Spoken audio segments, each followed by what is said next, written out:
अच्छा हुआ शादी नहीं बढ़ गई। अच्छा हो गई।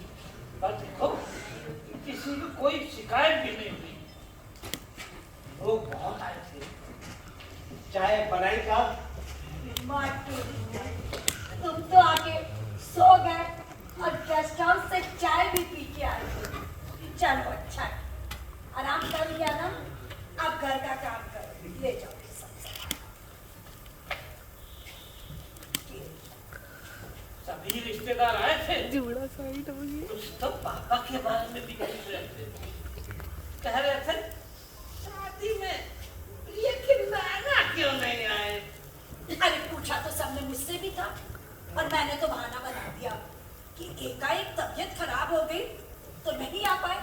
अब कल जा रहे हैं ना हम लोग शादी में। अरे हाँ, याद आया, तुम्हारे पापा के एक दोस्त भी आए थे दुबई से। बड़ा अच्छा सा नाम था उनका। जेकब। नाम था जेकब तो नहीं था। हमीद अंसारी। अच्छा, हमीद अंसारी। पापा तो उनको बहुत याद करते थे। जब मैं छोटी थी तब वो दुबई चले गए थे। पापा उनसे बाद में मिले भी नहीं। शादी में आए थे क्या? बुलाया क्यों नहीं? अरे भाई तुम शादी के नेचर में व्यस्त थी। हाँ, आज मैंने उन्हें यहाँ बुलाया है। यहीं पे उनको गिफ्ट भी दे देंगे, मिठाई भी दे देंगे और तुमसे मुलाकात भी हो जाएगी। बताएंगे वो। पापा के बारे में तो कुछ नहीं पूछा। हाँ, पूछ तो रहे थे। मैंने कह दिया बीमार है और हम उनसे मिलने तक जा रहे थे। एक बात बताएंगी क्या? हमें जाना है तो तुम्हारे पापा के दोस्त थे, लेकिन बहुत ही मिलनसार आदमी। हाँ, उन्होंने बारातियों का स्वागत बहुत अच्छी तरह से किया और प्रिया और दीपक के साथ बहुत सारी फोटो भी खिंचवाई स्टेज पे। कुछ लोग होते तो पढ़ाए हैं, लेकिन बड़ा अपनापन सा दिखा जाते हैं। अरे वही तो, प्रिया की सहेली की मौसी जो शायद यही रहती थी, प्रिया ने उन्हें भी कार्ड दे दिया। शादी में आई तो उन्होंने मुझे शादी के सारे रीति रिवाज के बारे में बहुत विस्तार से बताया। रात भर वो पंडित जी के पास फेरों के समय बैठी रही। उनके आने से तो मैं बड़ी निश्चिंत हो गई और सारे रिश्तेदारों पर ध्यान दे पाई। अच्छा, वही जब प्रिया के साथ मंडप में बैठी थी? हाँ, उनको भी जल्दी जाना था, पर मैंने कह दिया कि ड्राइवर से कि वो यहीं आए, मिठाई और गिफ्ट देकर मैं यहीं से विदाई करूंगी उनकी अच्छे से। अरे जीजा जी, गेस्ट हाउस में प्राइवेसी नहीं मिली, इसीलिए घर भाग गए। अरे तुम्हें क्या मालूम कितना काम पड़ा है, सामान निकालना है, सबकी विदाई करनी है। चलो तुम भी जल्दी से आओ, काम करवाओ। अरे दीदी, मैं तो बहुत थक गई हूँ, अब मैं कुछ देर आराम करूँगी। मैंने तो शादी का खूब मजा लिया और सबसे ज्यादा मजा तो मुझे जूता छुपाई में आया। सालियों ने तो नए जमाए दीपक को ये भी दिया था। और भूल गई अपना टाइम, जब हमारी शादी में तुमने भी कम ड्रामे नहीं किए थे। अरे जीजा जी, तब पैसे नहीं दिए थे, अब तो नहीं दे दीजिए। वैसे दीदी, यहाँ की शादी का मजा ही बहुत आता है। वहाँ की शादी क्या, खाना पूरी होती है। चर्च जाओ, कुर्सी पे बैठ जाओ, नए कपड़े लाए तो उन पे फूल बरसाओ, बुके दे दो और उसके बाद वही डिनर करके घर वापस चले आओ। अरे इतने इंडियंस रहते हैं, उनके यहाँ भी तो शादी होती होगी क्या? हम लोग के भी तो पता नहीं कितने रिश्तेदार रहते हैं वहाँ पर। अरे दीदी, वहाँ का क्या, एक हॉल बुक कर लिया जाता है, वहीं पे हल्दी फेरे हो जाते हैं और डिनर करके घर वापस चलते रहो। अब यहाँ की तरह गाना बजाना, ढोलक बजाना कहाँ होता है। और सबसे ज्यादा मजा तो मुझे बारात के साथ चलने में और नाचने में आता है।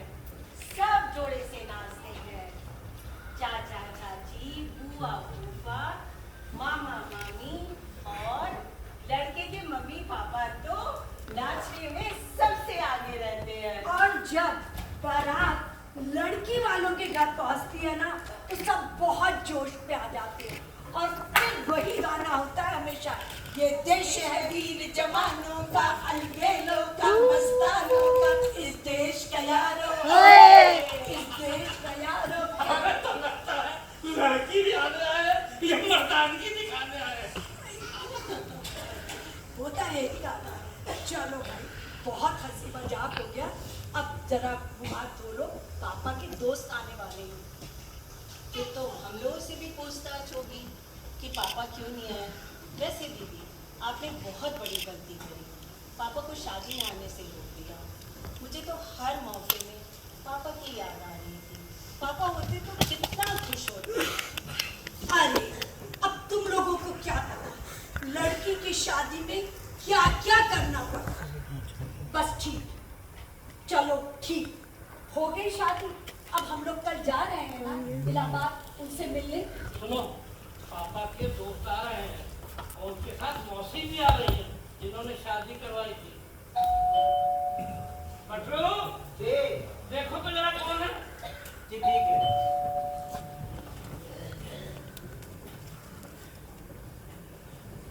आइए आइए आइए। अरे कैसी है आपको देख के तो बहुत अच्छा लगा। बैठिए बैठिए। कल पेरू में आपने कितना काम कराया, थक गई हूँ। मैं किन शब्दों में आपका धन्यवाद करूं। आपने तो मुझे शादी के सारे रीति रिवाज बता दिए।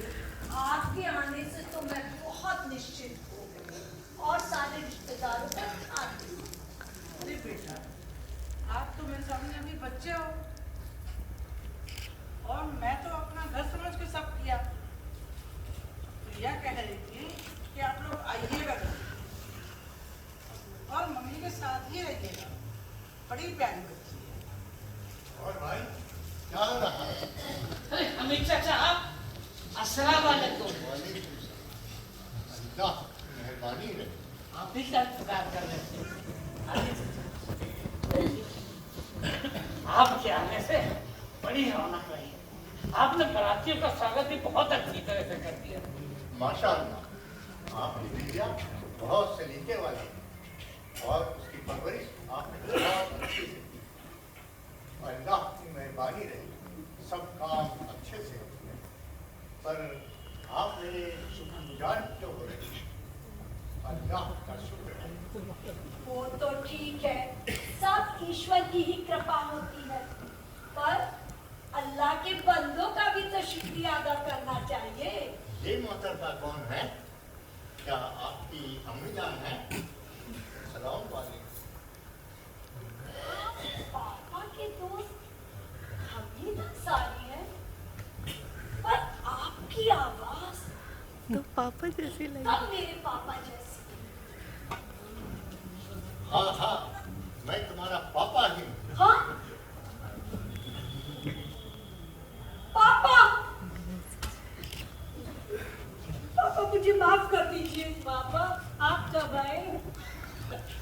सरप्राइज तो तुम्हारे पापा ने दिया है, हमीद अंसारी बनकर। अब तुम दोनों भी नहीं पहचान पाई। और वो मौसी, तुम्हें एक बात और पता है? ये मौसी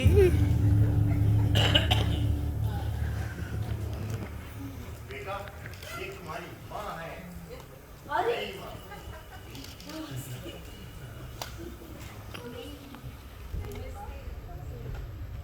और प्रिया ने कसम दिलाई कि अगर आप लोग शादी में नहीं आएंगे तो मैं शादी नहीं करूँगा। सारे लोग आ गए। इस प्लान में हम सब शामिल थे। क्या? और चित्रा और दिनेश हमारे ही घर में ठहरे हैं। बताओ, हम सबको पता ही नहीं चला। और गिरीश इनका बेटा अभी हमारे घर में सो रहा है। अच्छा सरप्राइज दिया आप लोगों ने। अरे बेटा, ये प्रिया के लिए कंगन लाई थी, उसे दे देना। तो मम्मी के है। अरे ये कंगन तो एकदम अपनी माँ की कंगन जैसे हैं। अरे दीदी, ये तो माँ के ही कंगन है। हाँ बेटा, आपकी माँ के ही कंगन है। और बाकी के जेवर मैंने सब बच्चों के अलग कर दिए। और माँ के सुंदरा से सिंदूर भी दान कराया करती है। क्या प्रिया का सिंदूर दान उसकी नानी के सिंदूरे से हुआ? बाप रे, ये तो आपने बहुत ही शुभ काम कर दिया। और बेटा, ये वसीयत के कागज हैं, जो तुम तीनों बहनें और दामाद देख सकते हो। पापा, ये आप अपने पास रखिए। आपने वैसे भी हम लोगों के लिए बहुत किया, और इसको गिरीश को दे दीजिएगा, जो अब हमारा छोटा भाई है। नीता, मैं सही कह रही हूँ ना? बिल्कुल ठीक कह रही हैं दीदी आप। चाय बना लो। बनाई का हाँ